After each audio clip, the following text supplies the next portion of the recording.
Hello and welcome to the new Yankee workshop, Season 1, Episode 9, The Chest of Drawers. Norm draws inspiration for a chest of drawers from a piece he inspects at the Hancock Shaker Village in western Massachusetts. Norm constructs his own chest of drawers from Ponderosa pine, demonstrating how to cut and plane the wood, glue the boards for the top and sides, and build the drawers, drawer case and frames, and base. Enjoy. This is the Hancock Shaker Village, where for 170 years, a religious order of 300 people lived the communal life, working and farming the land, and creating some of the most remarkable furniture I've ever seen. And back in that 5-story building, appropriately called the brick dwelling, is where they took their meals and slept. The rooms are immaculate. It's almost like they haven't even left. Come on.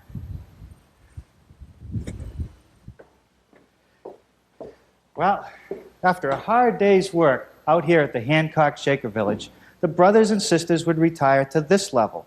The brothers coming up this staircase and staying on this side of the hallway, and the sisters coming up this staircase and staying on this side of the hallway. Now, there were several retiring rooms up on this floor. This one was set up for 4 brothers, and I'd like to read you one of the rules. All should retire to rest in the fear of God, without any playing or boisterous laughing. And the thing I like the most, and lie straight. Let's take a look inside. In almost every room in this building, you'll find one of these, a little wood stove. And I'm sure that was a welcome amenity on those cold winter nights here in western Massachusetts, especially before you had to jump into bed. Boy, in a bed that doesn't feel very comfortable to me. But you have to remember, these people worked very hard during the day. And when it was time for them to sack out, I guess they didn't need as much comfort as we demand. And look over here, a classic, a shaker box, oval-shaped and made from very thin pieces of wood. But it's sitting on a beautiful chest of drawers. The top, pumpkin pine, full width, a 24-inch board. And the side, too, another full width board. Very nicely proportioned. Look at the front of it. 2 small drawers at the top, and then the full width drawers get wider and wider as we move down. And here's something I've never seen before. 2 more smaller drawers down at the bottom. And they went even one step further. They suspended another drawer under the base. Boy. Now look at this base. It's a separate unit, really, that the whole chest sits on. And the corners have been dovetailed. And that's for beauty as well as strength. Let's see if they did the dovetails to the drawers. Sure enough, all beautifully hand-cut dovetails, a sign of true craftsmanship. Also note that on the front of the drawer, there's a little lip here, a rounded edge, the only decorative detail.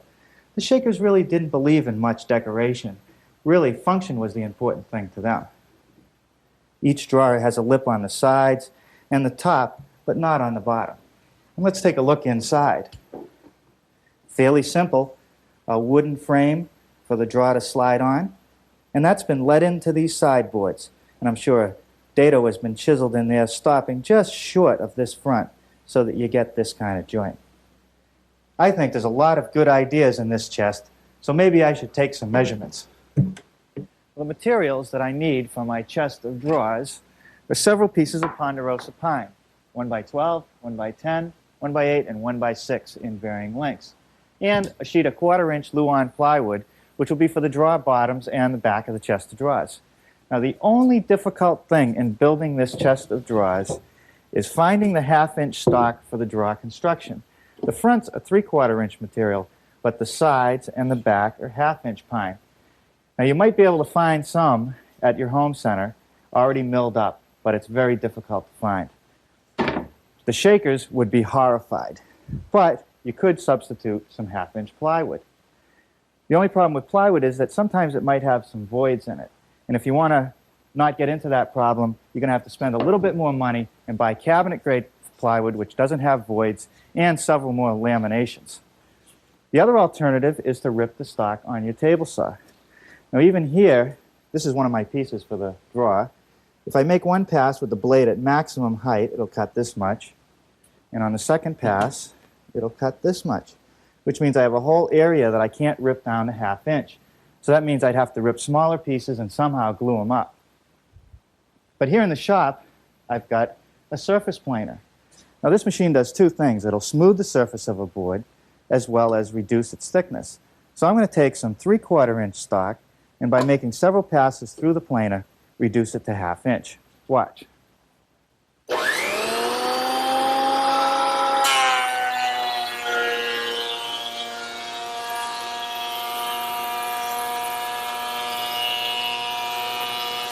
First thing that I did to start my chest of drawers was to glue up some stock for the sides and for the top.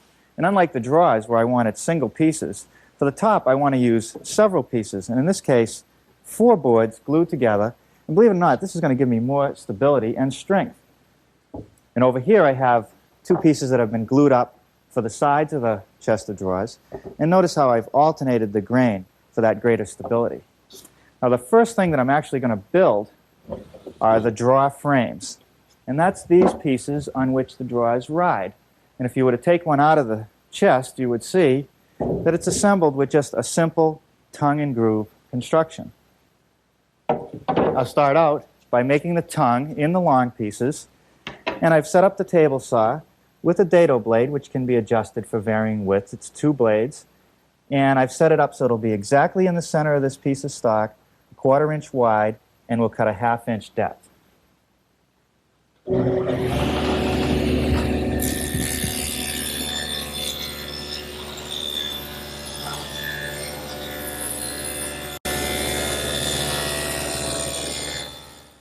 To join the short pieces to the long pieces, I need to make a tongue that fits into the groove like this.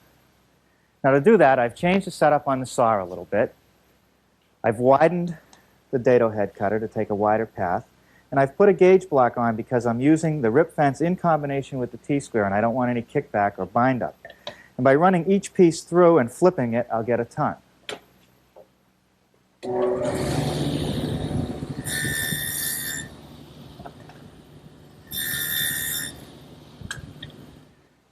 Now it's just a matter of putting some glue on each of the joints,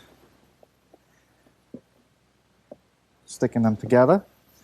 You know, because I'm building 5 of these frames, and I want them to all come out exactly the same, it's worth building a little jig for assembly. And you can see I just took a scrap piece of plywood here and screwed some cleats on so that I ended up with a perfect 90-degree angle here. And I know that when I lay each piece in the frame, each frame into the jig, that it'll be perfectly square. And I just secure each joint with a little brad until the glue dries up. Now to join the frames to the side of my drawer case, I'm going to use a couple different types of joints.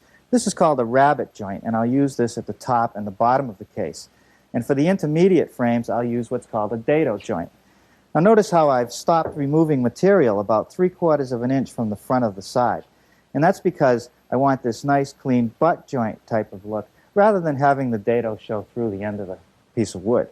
Now I'll do that on the table saw with the dado head set in place and a piece of wood here to protect the blade from the metal fence.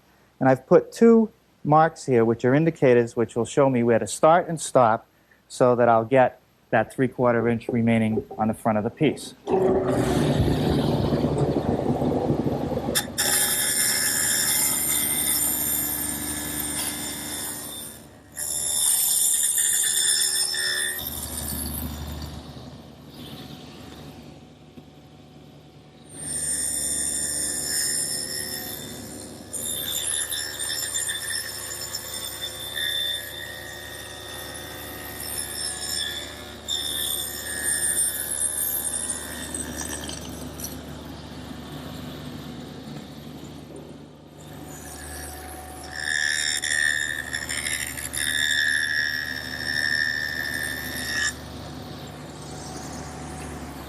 Okay, one final rabbet in the side pieces, 3/8 by 3/8, and I'll show you what that's for. We want to be able to recess the plywood in the back of the cabinet, and that'll allow us to set that in. Now there's one more thing that has to be done to these side pieces. All the rabbits and dados that we've made have to be chiseled out so that they're square. And I'll just do that with an ordinary chisel.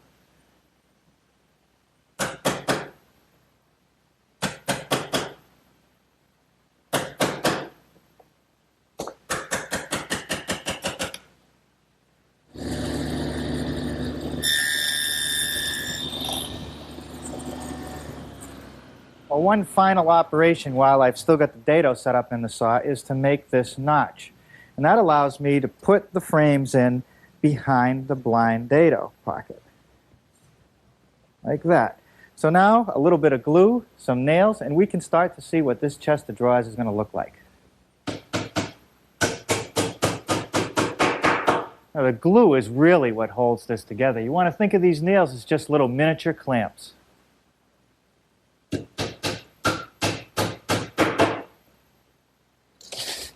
Before I glue the back on, I'm going to check the diagonal measurements. And since these are equal, I know the case is square. And now I can nail my plywood in place. Now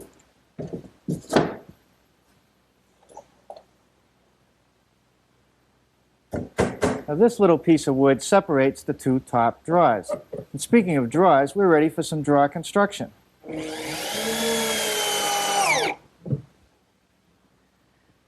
I want to show you a little detail on all the drawers in our chest.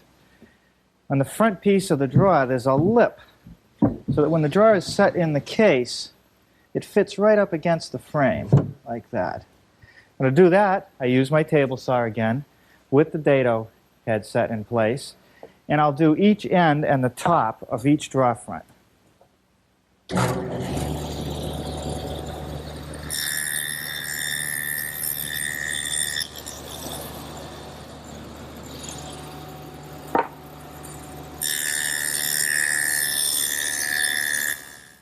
Let's take another look at our drawer construction. You notice that the sides are connected to the front with this dovetail joinery. And this is not only aesthetic, but also serves a purpose of holding the drawer together. An ordinary joint, constant pulling of the drawer would fall apart. But with these wedge shapes of the dovetail, there's no way that that's ever going to pull apart. It'll last forever. Of course, in the old days, those were cut with a chisel and hand saws. But today in the shop, I can cut the same dovetail in a few seconds with a router. The router has a carbide tip dovetailing bit and this little collar right here, which will ride in my dovetailing jig. Now I've installed the side of my drawer and the front of my drawer, and if I follow the instructions correctly for my template, I'll get a perfect dovetail every time.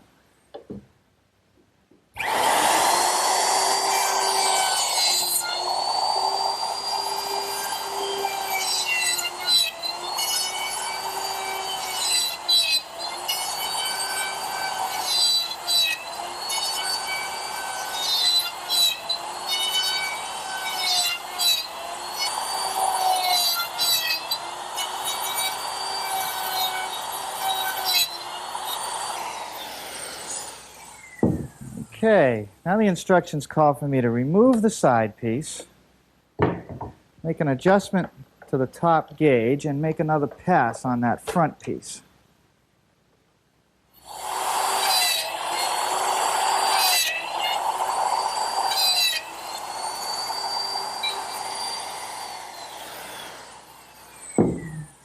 Okay, now we can unclamp the whole thing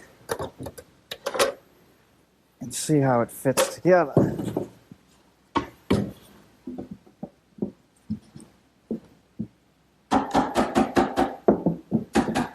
Perfect.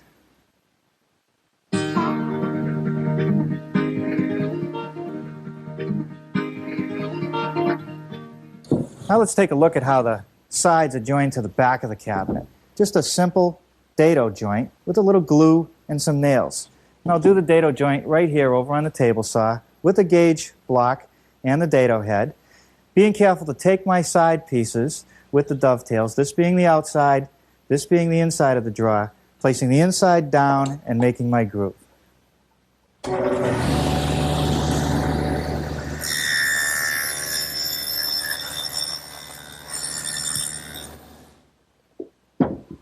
And now for the last dado of the day, this one right here. And that helps support our plywood bottom for the drawer. Now I'll do that to both sides and the front.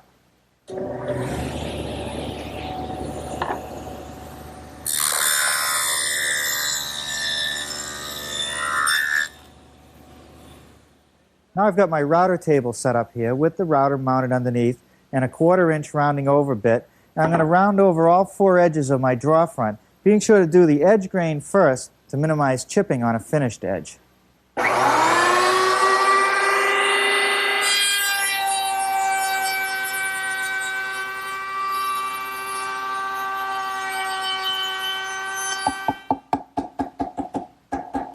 Now that is never going to come apart. And now our plywood bottom, which just slides into the 1/4 inch dados and doesn't get any glue, just sits in there loose. Now the back does get glued and nailed together. Okay, now I'll check the drawer for square by taking diagonal measurements. With those equal, I can secure the plywood to the back of the drawer, and notice that the plywood runs over the back of the drawer.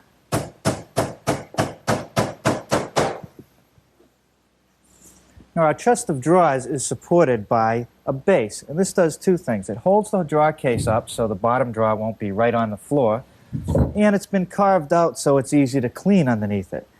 Also, on the corners, we use the dovetail construction not only for strength, but for beauty. Now, I'll do the dovetailing for my base, again with the dovetail template. And I want the dovetail joints to show on the front of my base, so I've positioned the pieces differently than we did on the drawer. This is now the front, and this is the side.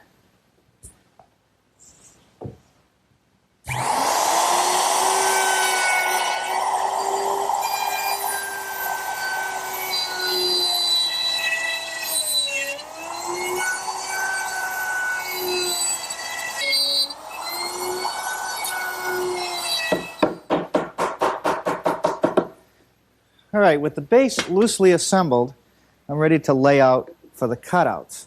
And I made a template so that they'll all match.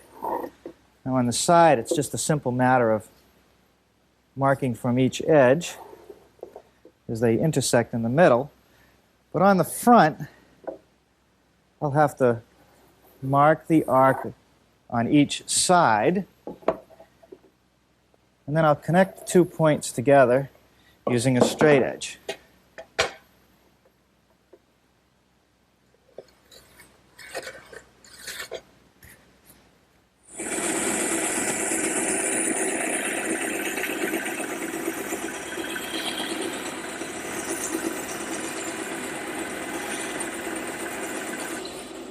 Frankly, it's quite a luxury to have a bandsaw like this in the shop, but it sure does a great job.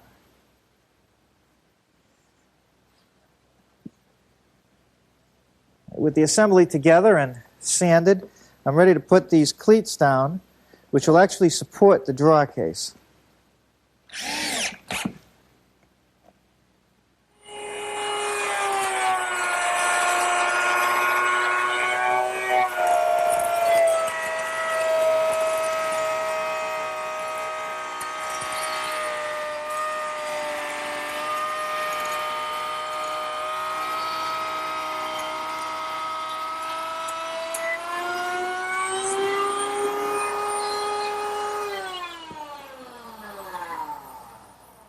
Now this little molding detail is done with the router table fitted with a coving bit.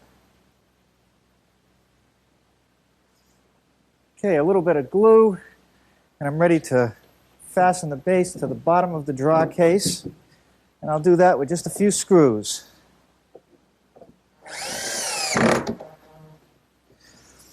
Now this bothers me right here. This is the back of the base, and this is a little fragile standing on its own.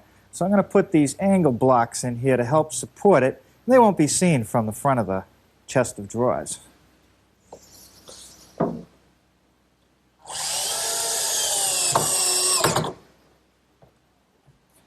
One of the last things I have to do is cut my top to size. And I'm going to use my homemade panel cutter. which is nothing more than a big T-square.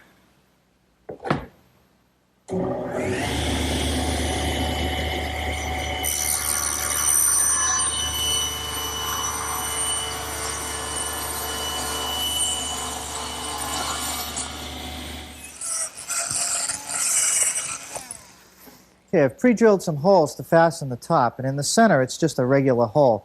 But in the front and the back I've got a slot, and that'll allow the top to expand and contract with changes in humidity. So now at the top, flush with the back of the case and overhanging the sides about 1 inch, I'm ready to fasten it down with some regular screws.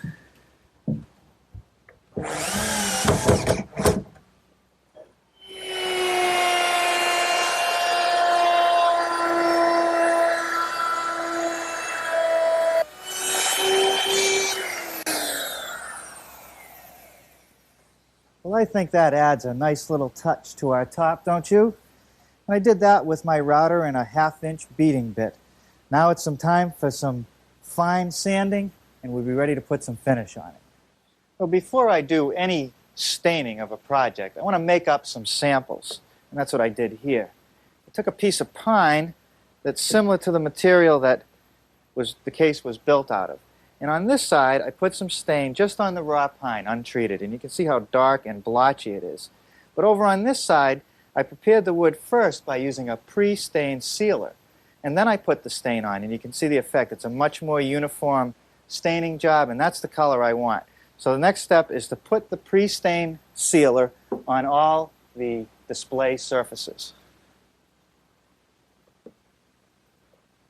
Well, the color of the stain that I've chosen for the chest of drawers is sort of a honey maple. And I can put it on with either a brush or a rag. I'm using a brush here, just giving it a nice even coat. And depending on how long I leave this sit on here and how much I rub it when I take off the excess will really determine the final color. Well, now that my stain has dried, I'm putting on a sanding sealer. And this will dry quickly, and hopefully it won't pick up too much dust. And this will provide me with the perfect foundation for my final coats of polyurethane. And now I'm ready to put the first coat of satin finished polyurethane.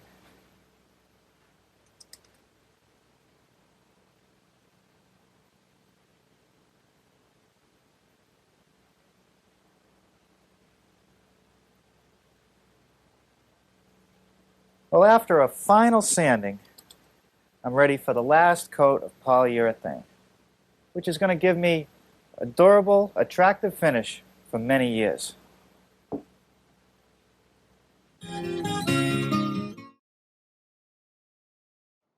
Thank you for watching. For more, please like and subscribe.